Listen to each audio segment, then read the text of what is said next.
ডুমডুমাত কংগ্ৰেছ নেতাক প্ৰাণে মৰাৰ ভাবুকি বিজেপি যুৱ মৰ্চাৰ নেতাৰ।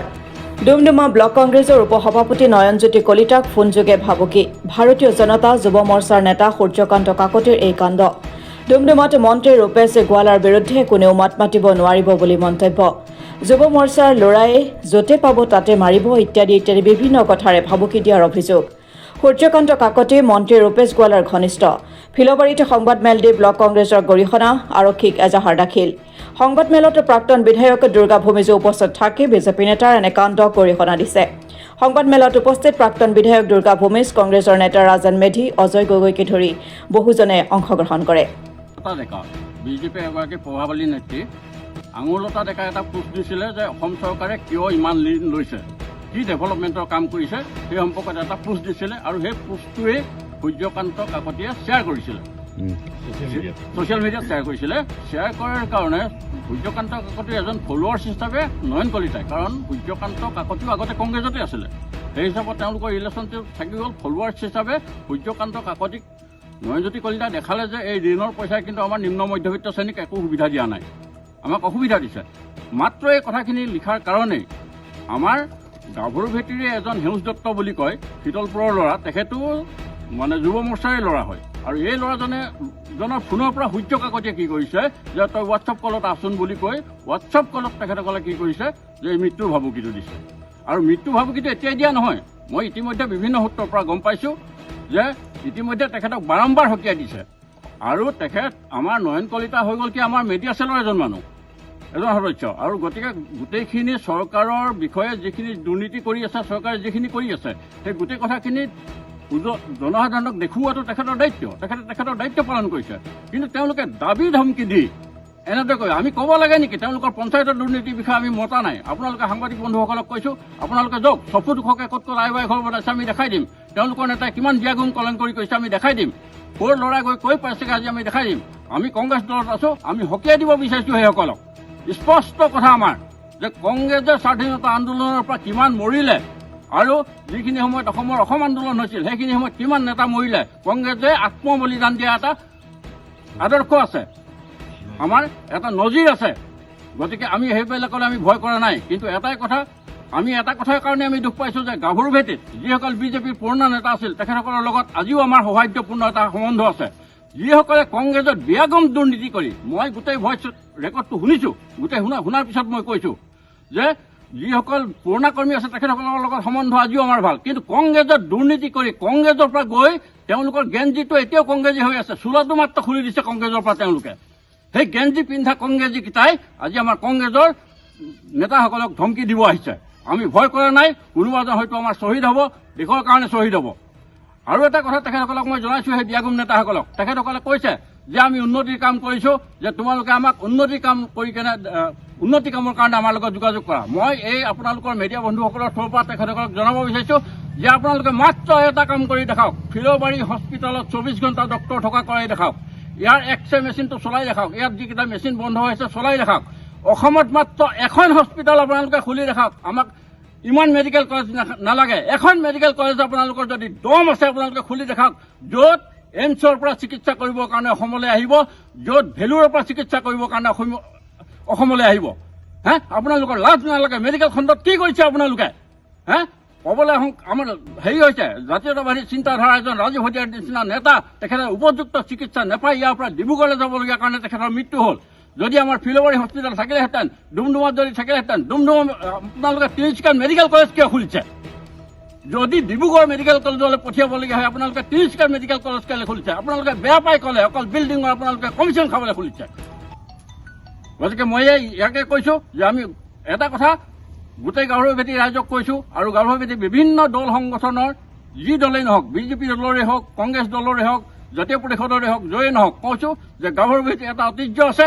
আমি যিমান যি দলত নাথাকোঁ, আমি সকলোৰে সমইল মিলেৰে আমি গাভৰু ভেটিৰ উন্নতিৰ কাৰণে কাম কৰোঁ।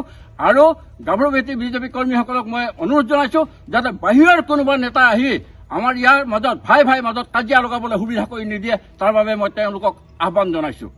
আমাৰ কাকপথাৰ ব্লক আগত আছে, এতিয়া ডুমডুমা ব্লক কংগ্ৰেছ কমিটিৰ সভাপতি নয়নজ্যোতি কলিতা, মিডিয়া চেলৰ তেওঁ এজন বিষয়ববীয়া। যোৱাকালি ৰাতি তেওঁৰ টেলিফোন যোগে ভাবুকে দিছে সূৰ্য কাকতি নামৰ এজন ৰূপেশ গলাৰ পোহনীয়া গুণ্ডাই। গতিকে পোহনীয়া গুণ্ডাটোৰ জ্ঞান একদম তৰল, যাৰ কাৰণে গণতন্ত্ৰ দেশখনৰ কেনেকৈ থাকিব লাগিব সেইটো নাজানেই। এতিয়াতো শুনিছোঁ সি নেতাটো হয়ে, সি মদ বেপাৰী হয়। গতিকে এই যে যিটো ভাবকৈ থ্ৰিটেন দিছে, জীৱন নাশৰ চেষ্টা কৰি মাৰিম, ক'ৰবাত য'তে পাম তাতে আমাৰ বিজেপি মৰ্চাই মাৰিব বা বিজেপি কৰ্মীয়ে মাৰিব, এইবিলাক কথাটো আচলতে ঘৰততো হ'ব নালাগে। এইটো ৰাজনীতিৰ কথা আছে। ছ'চিয়েল মিডিয়াতে উত্তৰহে দিছে, বৰ ডাঙৰ কথা। তেওঁতো থ্ৰিটেন দিয়া নাই।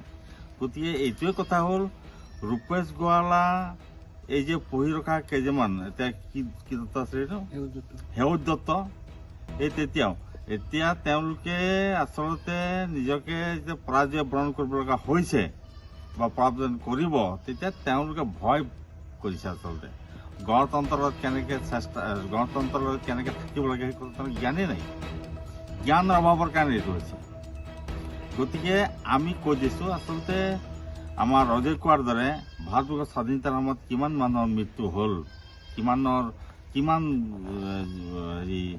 বিধৱা হ'ল, কিমান কাৰাদণ্ড হ'ল, তাৰ কোনো হিচাপো নাই এতিয়া। গতিকে এইটো কথা হ'ল যে আমি মৃত্যুৰ ভয় নকৰোঁ, কিন্তু অন্যায় যিটো তাৰ অন্যায় প্ৰতিবাদ আমি কৰিম, 100 কৰিম, 100 কম। এই ৰূপেশ গলাৰ মানুহক বা ৰূপেশ গলাই কি ভাল কাম কৰিছে। মুখ্যমন্ত্ৰী অসমৰ বাগিচাবিলাকত নেশ্যনেল হাইৱেৰ কাষে মাটিবিলাক ল'বৰ কাৰণে এয়া শ্ৰমিক নেতাক মন্ত্ৰী বনাইছে। তাতকৈ কি আছে? এইটো আমি কওঁ সেই কমিশ্যনাৰ মন্ত্ৰী হয়, এতিয়া হোমগাৰ্ড মন্ত্ৰী বুলি কয়। হোম মিনিষ্টাৰ হোমগাৰ্ড মন্ত্ৰী নেকি? ৰাইজক টুপি পিন্ধাইছে। তেওঁ হ'ল আচলতে হোমগাৰ্ড মন্ত্ৰী, গমেই পোৱা নাই। হোমগাৰ্ড আজি দৰমহাই নাপায় মানুহে, জেলত মানুহৰ অৱস্থা ভাল নহয়, এইকেইটা পৰিদৰ্শন কৰিছেনে? গতিকে এইখিনি কথা ক'লোঁ। অহা দিনবিলাকত যাতে এনেধৰণে থ্ৰিটেন হওক, প্ৰাণে মাৰা থ্ৰিটেন হওক যাতে নকৰে, তাৰ কাৰণে সাৱধানবাণী জনাইছোঁ। আমি এতিয়া ইয়াৰ পৰা গৈ আমি থানাত কেছ ৰুজু কৰিম। গতিকে চৰকাৰে নিৰপেক্ষভাৱে তদন্ত কৰি নিৰপেক্ষ বিধি ব্যৱস্থা গ্ৰহণ কৰিবলৈ আহ্বান জনালোঁ।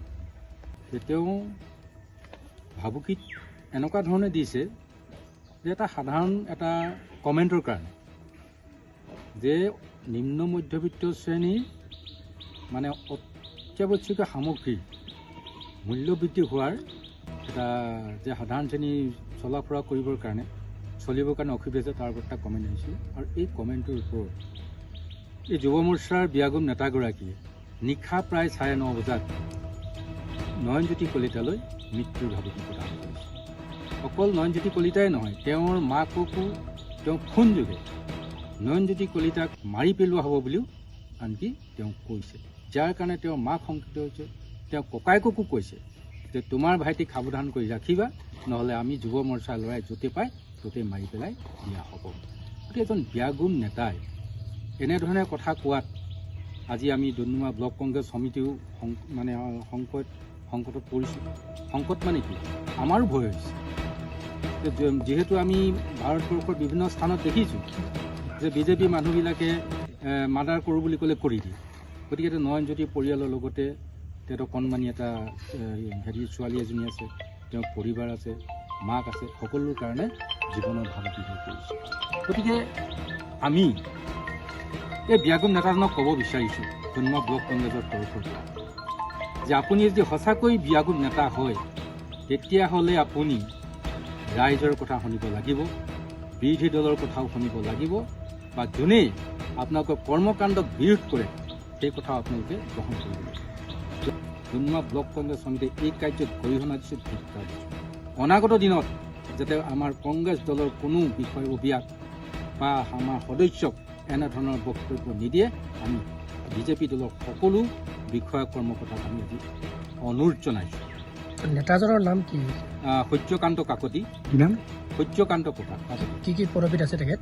তেওঁ বিজেপি যুৱ মৰ্চাৰ নিশ্চয় সভাপতি পদতে হ'ব। তেওঁ আমাৰ গাভৰুপতি ৰঙাজান মণ্ডলৰ।